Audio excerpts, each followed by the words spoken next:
ప్రపంచవ్యాప్తంగా సుమారు 774 మంది ఈ వ్యాధి కారణంగా మరణించారు. ఇక కోవిడ్-19 కరోనా 2019 డిసెంబర్లో చైనా వుహాన్లో మొదటిసారిగా గుర్తించారు. ప్రపంచ ఆరోగ్య సంస్థ WHO 2020 మార్చి 11న దీన్ని మహమ్మారి అంటే పాండమిక్ గా ప్రకటించింది. చైనా, అమెరికా, ఇండియా కరోనా కారణంగా తీవ్రంగా ఎఫెక్ట్ అయ్యాయి.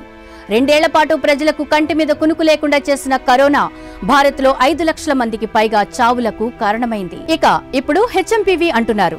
ఇది చైనాలో వేగంగా వ్యాపిస్తున్న వ్యాధి. 2001లో నెదర్లాండ్స్లో దీన్ని తొలిసారి గుర్తించినట్లుగా కొన్ని కథనాలు వినిపిస్తున్నాయి.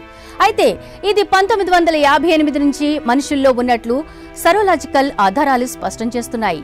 సైన్స్ డైరెక్ట్ ప్రకారం ఇది 400 ఏళ్ల పురాతన వైరస్. అందరూ కొత్తది అంటున్నారు కానీ పాతదే.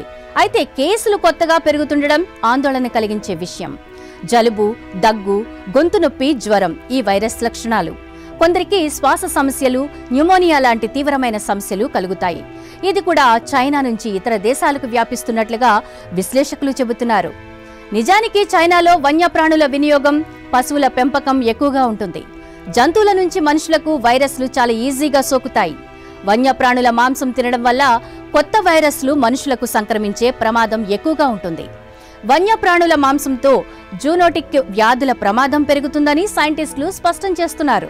అయితే చైనాలో పాములు, పిల్లులు, నెమళ్లు, ఇతర వైల్డ్ యానిమల్స్ ను ఆహారంగా తీసుకుంటూ ఉంటారు.